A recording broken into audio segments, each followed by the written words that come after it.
Well, he never meant the word, you know. Him said that you must fire left, right, and center. And you must put in some new penalties and hold people accountable. And I agree with him. You know, government have a responsibility. They are the ones that issue licenses to these investment houses, you know. And in a matter like this, what is your silence about? When you did a draw shaggy all over the place, you all of who draw shaggy all over the place. If you bust a man to charity money, they put the money when we raise to the pit them. Who never did silent.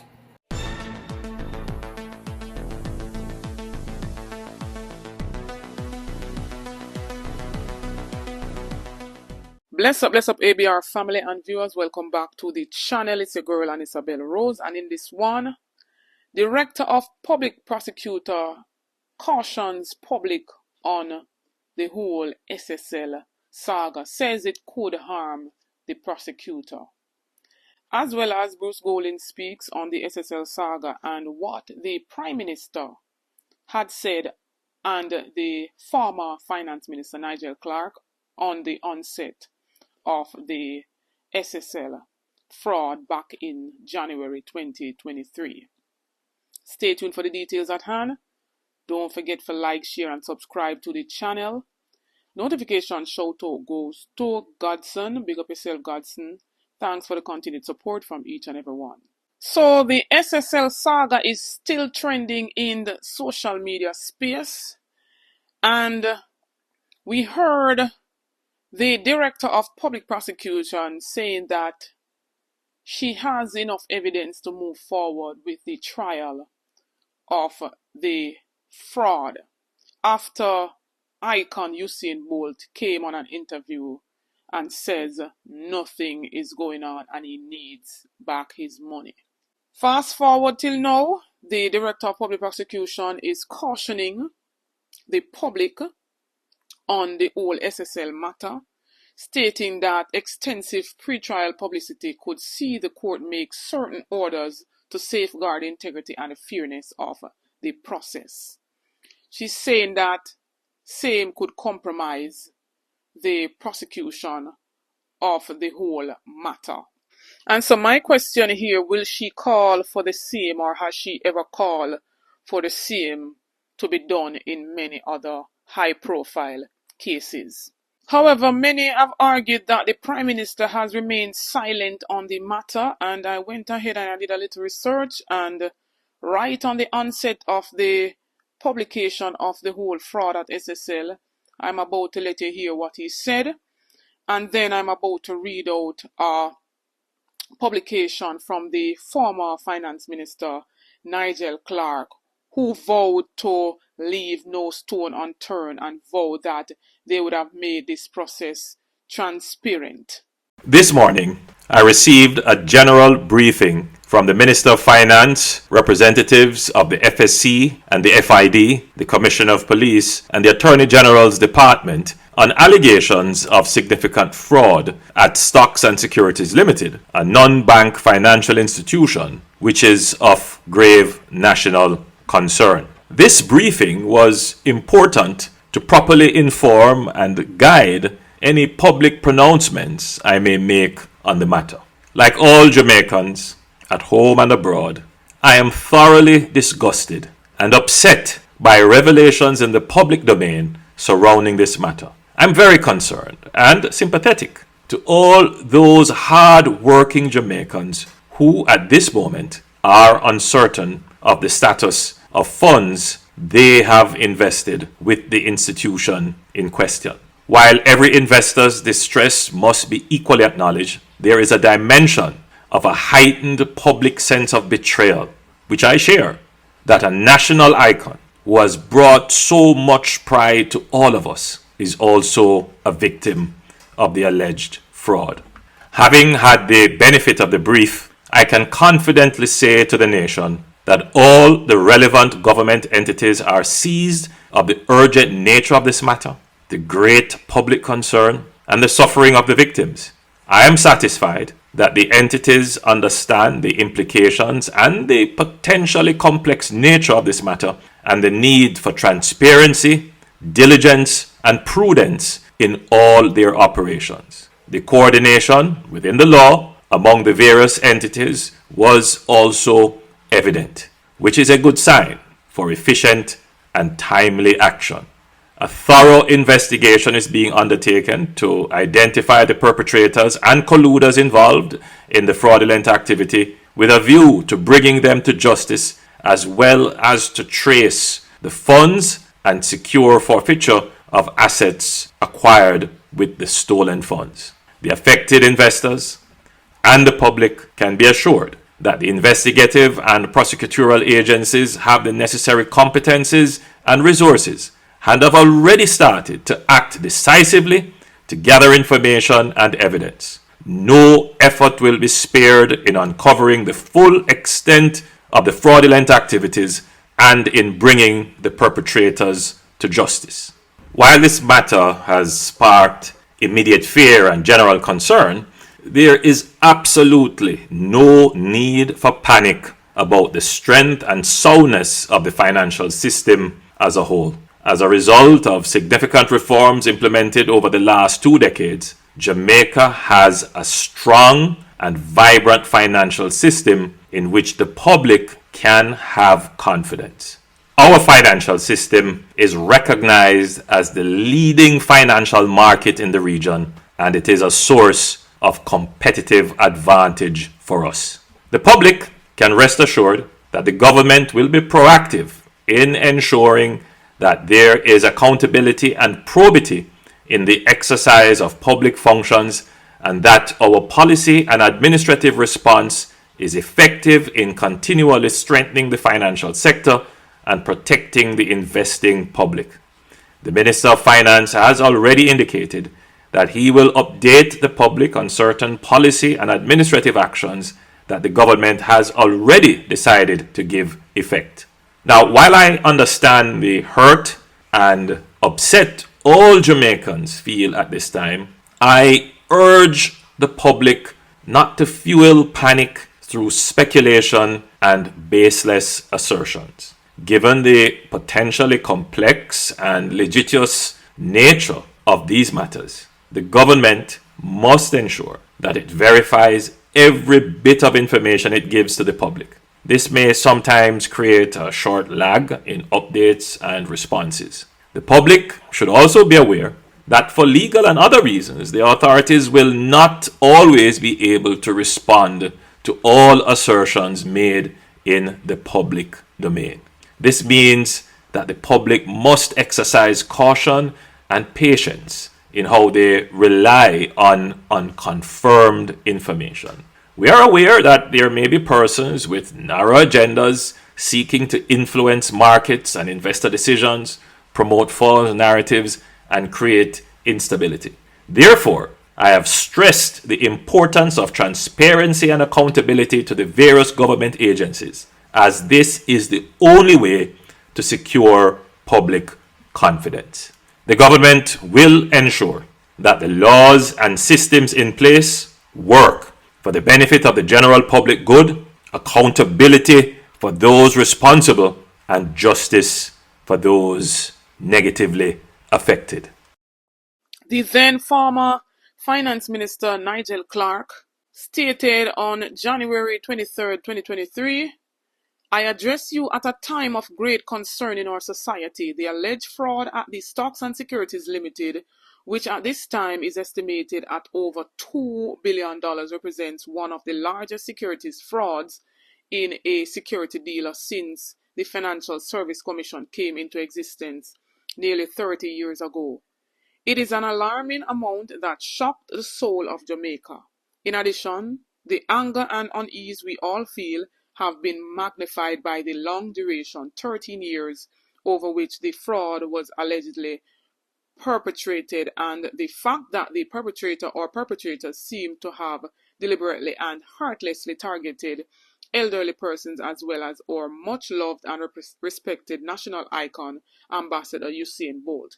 Furthermore, the coverage of this fraud in every major media outlet across the globe is a source of great embarrassment to Jamaicans here and in the diaspora. I feel the full rage of those emotions, anger, disgust, and hurt. Like many Jamaicans, I am pained by these events. This is a body blow to Jamaican and has the unfortunate impact of tarnishing Jamaica's global reputation.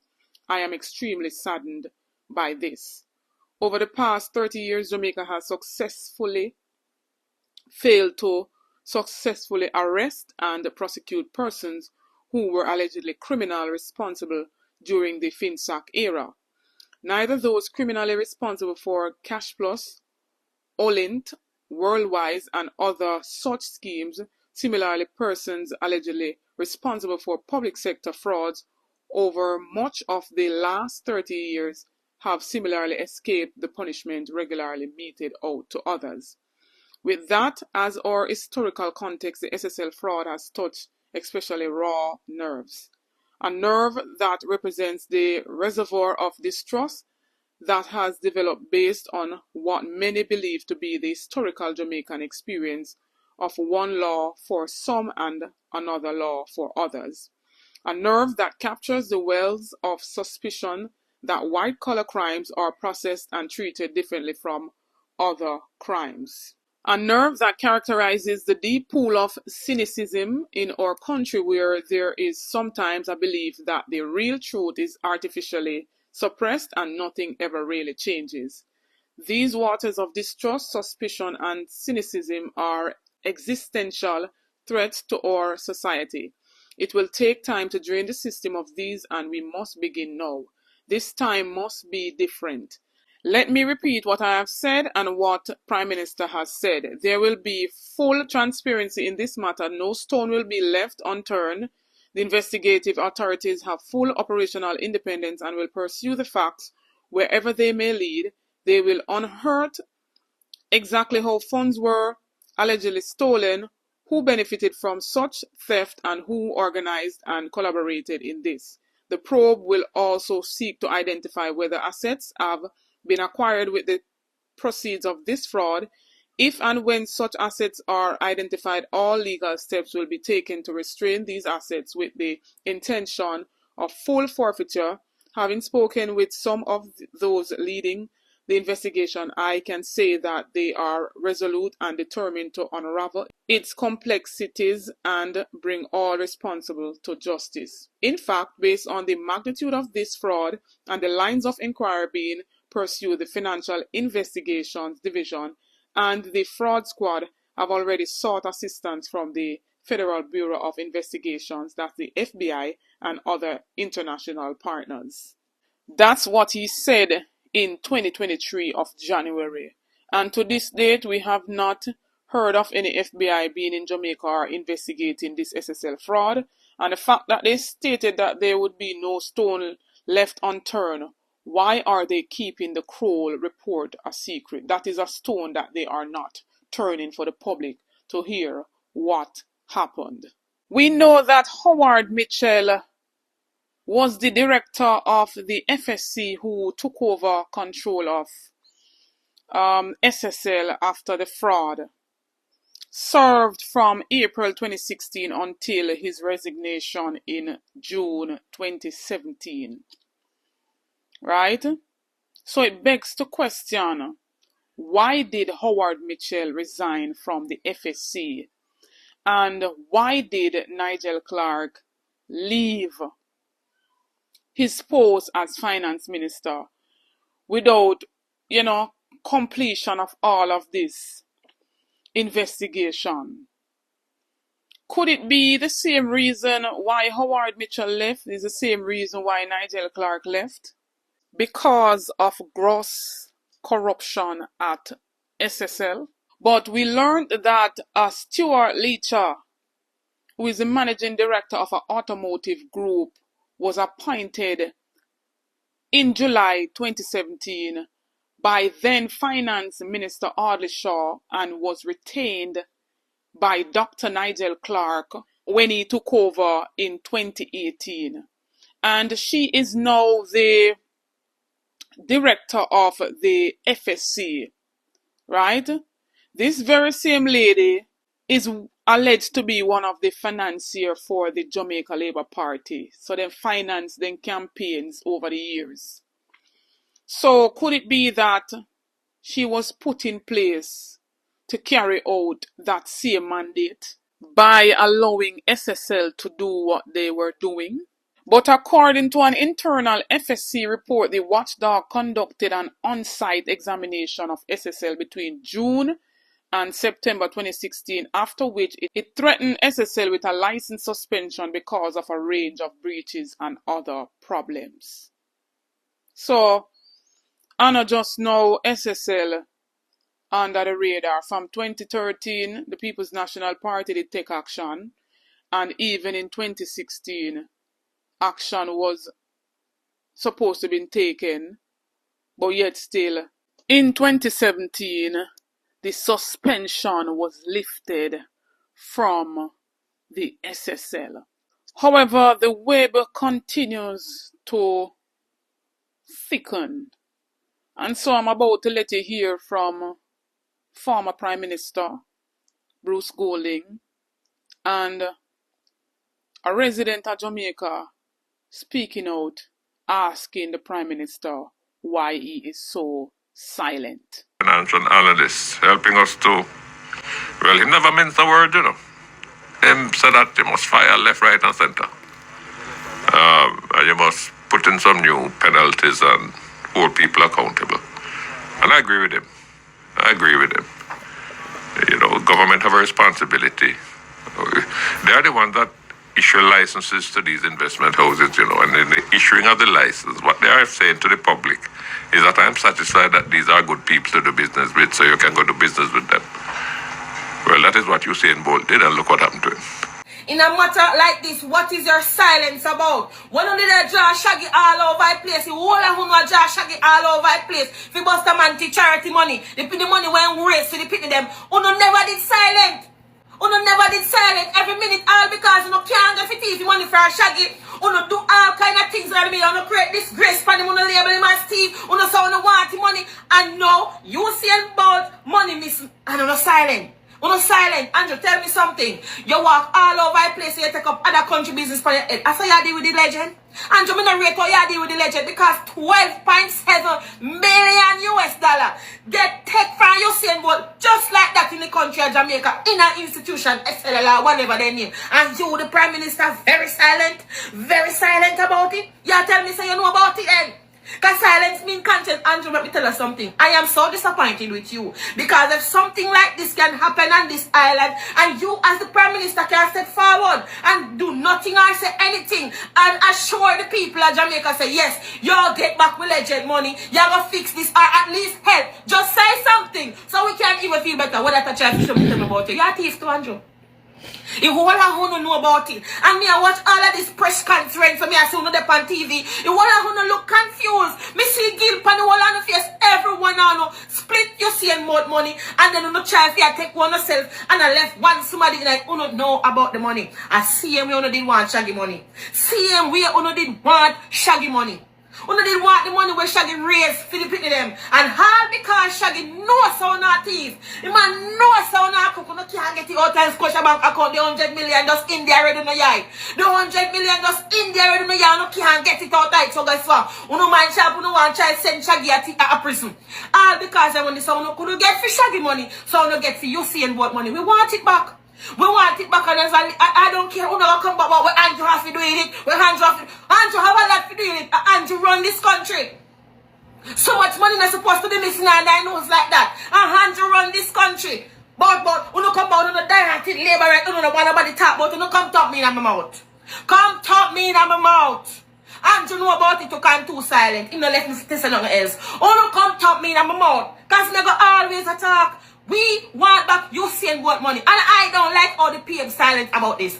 We want back Usain Bolt $12.7 US. Everybody talk about it. The whole world talk about it. And Andrew this stand to himself. Hello, Mr. Holness. Hello. Come on now. Come on now. Do better than this. Can we see you address other country business? Come on now. Come address this. I don't like how you're silent. It's not all about politics. Then it's what it's all about. You want to hold no thief you want money. And so all I am saying to Paula, instead of trying to get us to not talk about this, a full time now after 2 years, The KROLL report lift up off of your desk. The 3,000 pages of information that you were given. Lift up off of your desk. And more persons prosecuted other than Jean and Pantan, who was slapped with 22 counts. Time come for the investors to at least get back a fraction, if not all, of their money. Time come for you to work as a prosecutor without fear or favor. And so, ABR family, there you have it. As more information come to me, I will bring it on the channel. The Icon and the other investors need their money, and they need to hold those who are culprits and bring them to the full length of the law. Paula Llewellyn, Nigel Clark left saying that he was disappointed because him put him heart out on the line to solve this. He vowed transparency, and to this date, we're not getting that. ABR family and viewers, drop on the 2 cents, tell me what you think about all of this. Don't forget to like, share, and subscribe to the channel on the road to 30K and beyond. Help me to get there. Get this video to at least 5,000 likes. Stay tuned for more videos, for more updates. Big up on yourself.